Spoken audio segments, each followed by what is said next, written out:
Se vocêzinho tá entrando na jornada de uma obra agora e tá um pouquinho inseguro, tá um pouco tenso, oh meu Deus, será que vai dar certo? Será que tem alguma coisa que eu errei, que eu vou errar e que vai dar errado na obra por minha causa? Ou você que já tá mais seguro, ou você que tem 50 anos de experiência, isso daí não é um problema mais para você, fica aqui também no vídeo. Já dá um like, de repente, só pra gente conhecer a história da Lu juntos. Então tá bom. Então vamos. Olá, Imira, me chamo Lu. Primeiramente, gostaria que você soubesse que é uma grande inspiração para mim. Participarei da sua mentoria logo. Lá vem mais uma Luder. Você, a propósito, que tem vontade de crescer o seu escritório de maneira muito rápida, melhor lugar para você é a minha mentoria. A gente, vira um jato. Em 6 meses você se transforma. Se você tiver interesse na Aludra, que é a minha mentoria, é só mandar mensagem pra gente aqui no link da descrição, tá? Eu poderia escrever várias páginas de elogio, mas preciso ser breve. Agradeço que eu também não vou ficar lendo elogio, que dá um pouco de vergonha, tá? Meu bem é o seguinte, estou fazendo meu primeiro projeto fora do estágio, ou seja, ela está saindo da faculdade ou recém-formada. Uma reforma. As soluções foram muito bem recebidas pela cliente, então estou passando por todas as etapas de uma forma bem diferente do que eu estava acostumada, já que eu atuava apenas com modelagem e renderização. O problema do estagiário não fazer detalhamento é esse, né? Porque aí depois fica, meu Deus, o que falta? Tudo está sendo muito novo para mim, principalmente ter noção de custos. Está tudo muito mais caro do que eu imaginava. Você e todos os clientes acham que é mais barato do que parece. Além disso, eu não sei muito bem como conduzir a questão da mão de obra. A cliente quer contratar um pedreiro para reduzir custos. Eu já avisei que não tenho experiência em obra, por isso não me responsabilizaria pela execução. Troféu joinha para você. É isso mesmo. Uma das coisas que demonstra autoridade é justamente a gente se posicionar de maneira muito transparente e tranquila, sem tentar ficar fingindo algo que não é, aquilo que a gente não sabe. É importante você dizer com segurança, não sei. E aí, às vezes, é uma dúvida do cliente, aí você fala, olha, não sei, vou pesquisar, e assim que eu tiver uma resposta bem estruturada, eu trago para você. Ou, nesse caso, é a gente se posicionar e falar, eu não tenho experiência em obra, eu não posso me responsabilizar pela sua obra ainda. Então, esse é um serviço que eu não posso oferecer para você nesse momento. Inclusive, indiquei a contratação de uma construtora com contrato e tudo. Achou maravilhoso. A construtora com contrato e tudo. Pedreiro de qualidade também faz contrato, tá? Para que ela fique mais respaldada. Ela levou em consideração fazer o orçamento com 2 opções, mas sabemos que provavelmente vai fechar com o pedreiro por ser mais barato. Gente, olha só, o problema não é o pedreiro, tá? Existem muitos profissionais da construção civil que têm uma estrutura de compreensão do que é uma boa prestação de serviço. Então, fazer um modelo de contrato, fazer um material de um orçamento bem feito, bem estruturado, isso daí não precisa ser uma baita construtora, uma empresa gigantesca para isso acontecer não, tá bom? Aí a Lu arrasou nisso aqui, ó, dica aqui para você. Eu até pedi autorização para acompanhar a obra como visitante e ganhar experiência. Adorei, Lu! Ótima iniciativa. Demonstra que você está interessada, demonstra que você quer aprender e mostra que você falou com ela já, veja, não tenho experiência suficiente, mas gostaria de construir essa experiência, inclusive visitando a sua obra. Excelente, tá? E aí ela colocou, porém sem assumir responsabilidade técnica, tá certíssima. Só que eu estou realmente desesperada, com muito medo de errar em alguma etapa. Ai, meu Deus, calma, Lu. Esquecer algo ou isso comprometer o projeto, mas o meu maior medo é o resultado final. Tenho receio de que a mão de obra apresente defeitos técnicos ou algum acabamento ruim. Que conselho você me daria para essa situação? Vamos por partes? Primeiro, estou desesperada de errar. Vamos lá. Se você fizer um checklist do que precisa ter na obra, a chance da gente ter erros realmente muito gigantescos é muito menor. Anota o checklist, pega o papel, pega a caneta, eu espero. Mentira, você pausa, né? Pausa, pega lá, vambora. que não pode faltar neste detalhamento, tá? A gente precisa ter um pacote de plantas, vamos dividir assim, ó, pacote de plantas, pacote de vistas e o pacote de detalhamentos, tá? Isso tudo está no meu Executivo Sem Segredos, o meu curso de detalhamento de projeto executivo para você. Mas olha, eu te entregando de graça aqui o checklist, presta atenção. Aliás, Lu, manda mensagem também aqui pra gente, porque talvez o que você está precisando é do meu Executivo Sem Segredos, tá? Mas vamos lá, a gente tem esses 3 pontos: plantas, vistas e detalhamentos. Em plantas, o que você vai precisar ter? 7 plantas, pelo menos, tá? Porque aí a gente garante que vai estar tudo lá. Primeira, construir e demolir. Ou demolir e construir, chama como você quiser. Que vai dizer as paredes que ficam, as paredes que saem e as paredes que vão permanecer. Planta de layout, que vai posicionar todo o layout. Posição de bancada, posição de equipamentos, posição de mobiliário, posição de marcenaria. Depois a gente vai ter paginação de piso. E aí aqui pode ser que não esteja trocando o piso, mas se estiver trocando o piso, tem que ter planta de paginação de piso. Planta de pontos elétricos. Você tem que ter uma planta que você posiciona todas as tomadas. E essa planta tem que estar compatibilizada com a marcenaria. Você tem que olhar para ver se você não colocou a tomada no lugar errado e ajustar a altura da tomada e a posição da tomada para não ter nenhum problema. Planta de iluminação, que não é a mesma coisa de plantas de pontos elétricos. Pontos elétricos é tomada e interruptor. Iluminação é, de fato, os equipamentos de iluminação do teto. Trilhos, perfis, painéis, arandelas. Então, tudo que vai emitir luz, você vai colocar na planta de iluminação. Como, por exemplo, o sol agora nesse momento. A Alice está dizendo que o sol quer chamar a atenção. Tá, ele quer na planta de solar também, de iluminação solar. Muito importante, especificar quais são as peças. Lá na paginação, dizer qual que é o piso. Na planta de iluminação, dizer quais são as luminárias, tá? Depois a gente tem planta de forro, se tiver forro. Pode ser que não tenha forro, não precisa da planta de forro, tá? E por fim, a gente aqui no Estúdio M4 faz o mapa de revestimentos, que é uma planta que não tem cota, mas ela tem um código para as paredes para indicar quais são os revestimentos que vão na parede. É assim que a gente vai diferenciar uma textura de uma pintura, de um papel de parede, de um revestimento, da pintura amarela, da pintura azul. O que são as vistas? O detalhamento das paredes. A gente precisa, e aí se você usa o SketchUp, não fica difícil. É só você criar os cortes da sua maquete, levar para o layout e no layout cotar tudo e puxar chamadas dizendo o que é o quê.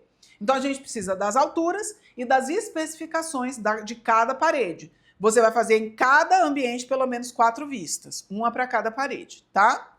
Se for um ambiente muito grande, você pode fazer 2 vistas do mesmo lado para mostrar profundidades, né? Fundos, né, Mira? Profundidades diferentes desse ambiente, tá?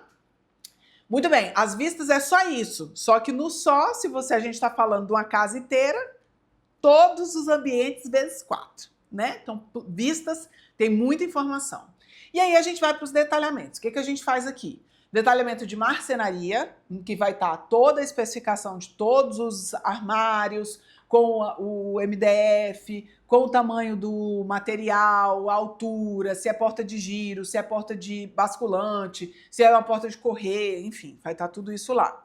Depois a gente coloca a marmoraria, com todo o detalhamento das bancadas. Então, a bancada da cozinha, o tamanho da bancada, o material da bancada, o acabamento da bancada, o posicionamento, muito importante! O posicionamento da cuba, o posicionamento do cooktop, da torneira, se for uma torneira de mesa, tá? Depois da marmoraria, se tiver alguma coisa em ferro, tipo nossa mesa aqui, ó, o pé da mesa, um detalhe de uma estante, tudo isso vai para o detalhamento da serralheria para indicar os metalons. Depois a gente vai para a vidraçaria. Tudo que for de box, espelho, prateleira de vidro, vai estar, de repente, um guarda-corpo vai estar detalhado na vidraçaria. Aí a gente ainda tem, dependendo da situação, estofados. Se a gente tiver feito um canto alemão, alguma coisa com estofado feito sob medida, a gente vai detalhar nesse também.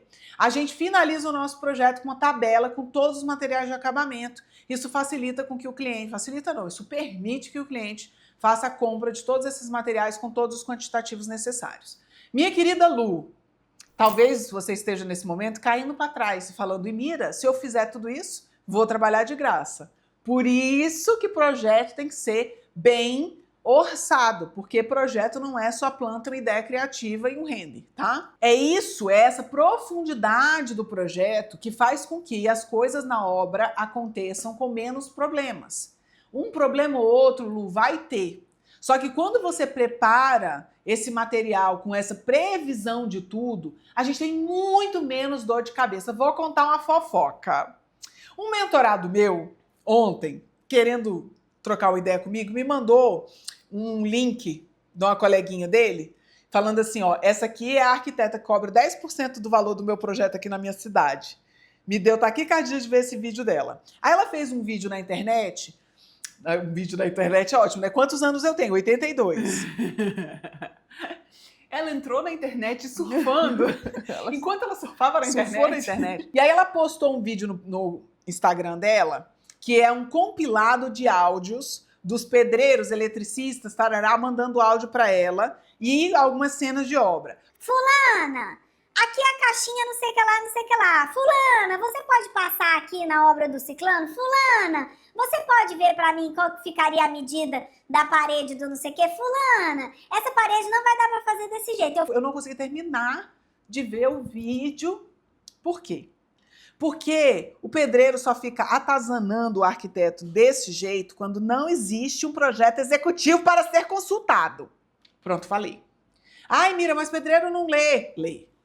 Lê, se tiver lá e se você mostrar para ele onde é que tá. E se na primeira e na segunda vez você mostrar para ele onde é que acha no caderno, na terceira vez você disser que você não está disponível e ele vai ficar parado na obra em vez de trabalhar, ele acha. No instantinho ele acha. É só uma questão de que muitas vezes a mão de obra não está acostumada a ler projeto. Por quê? Porque o arquiteto faz uma planta velha mequetrefe e fica resolvendo tudo pelo telefone. Então, o primeiro passo para você se sentir segura é ter um bom detalhamento. E aí, Lu, eu realmente te aconselho a fazer esse detalhamento. Ainda que você não tenha orçado ele, ainda que isso não tenha sido combinado de entrega, ainda que você não saiba muito bem como fazer, não perca a oportunidade de fazer esse detalhamento. Por quê? Porque primeiro você vai saber como fazer, você vai aprender, você vai errar, no próximo você vai fazer melhor, você vai entender quanto tempo esse detalhamento te toma para que a próxima oportunidade você já tenha, primeiro, repertório, segundo, vivência, terceiro, muito mais clareza de como orçar o seu projeto, que você vai ter mais noção de quanto ele demora, quanto ele custa para você. E você, por favor, conte o tempo, cronometre o tempo que você vai levar para fazer isso tudo, para você ter muito mais consciência do seu trabalho. Se você seguir esse passo a passo, o projeto tem toda a concepção e o planejamento do que precisa na obra, para que você fique mais segura de que nada tenha passado de uma maneira muito drástica, que cause muito prejuízo ou que não permita alguma solução. No entanto, você fala, mas o meu maior medo é o resultado final. Tenho receio que a mão de obra apresente defeitos técnicos ou um acabamento ruim. Aí essa é a parte que a gente vai se dar as mãos, jogar para Deus e entender que isso não é sua responsabilidade. Você não é responsável técnica, você não conhece a mão de obra, você não tem que dar essa garantia. O que você pode fazer? Utilizar essa experiência para criar conteúdo, seja conteúdo do projeto executivo, seja conteúdo da sua visita na obra, seja conteúdo do seu aprendizado na obra. Mas não crie uma expectativa de que você vai ter um projeto perfeito, uma obra perfeita, um resultado perfeito para você tirar uma foto com cara de capa de revista. Porque provavelmente o seu primeiro projeto não vai ter um resultado perfeito. Demorou muitos anos para que eu conseguisse visualizar o resultado final de uma obra do Estúdio M4 e eu falasse assim, caraca, ficou igual estava na minha cabeça, ou igual para o detalhamento. Porque demora mesmo, não só pela sua experiência, mas porque aos poucos você vai conhecendo essa mão de obra, você vai entendendo as dificuldades da mão de obra, você vai entendendo onde que a mão de obra acerta, onde que a mão de obra não vai acertar. Então, desapega disso aí. Isso não é responsabilidade sua. Provavelmente, se você não conhece, se o pedreiro vai ser um pedreiro muito simples, que não está acostumado a fazer, de repente, uma meia esquadria, não vai ficar perfeito. Desapega disso. Aproveita o processo, utilize-se do processo para você crescer, para você aprender, para você divulgar o seu trabalho, mas desapega do resultado final, tá? mas foca na responsabilidade que você tem de entregar um bom projeto para evitar erros na obra que possam ser causadas pelo projeto e não pela mão de obra. Aí sim é sua responsabilidade. Se você tiver oportunidade, Lu, eu te aconselho muito a adquirir o MES, Meu Executivo Sem Segredos, hoje e fazer o curso enquanto você detalha esse projeto, tá? Você consegue dividir ele em 12 vezes. O Meu Executivo Sem Segredos é um curso que está sempre aberto. Então, se você está assistindo isso daqui a um ano, entre em contato aqui com o nosso time para você entender direitinho quais são as condições de pagamento e tudo mais. Você tem acesso ao curso por um ano, tá? E se você tem um pitaco, um BO, uma pitanga para chorar, um dilema fatal, seja o que for, você precisa me mandar um e-mail e me dá um pitaco@gmail.com. É só escrever que você vira conteúdo para mim e eu te ajudo com esses 15 anos de conhecimento e experiência que a gente já tem aqui dentro do Estúdio M4 e 10 anos ajudando outros profissionais também a ter um escritório de sucesso, próspero e estruturado, como uma empresa deve ser. Conto com você no próximo vídeo. Por hoje é só, até a próxima. Tchau!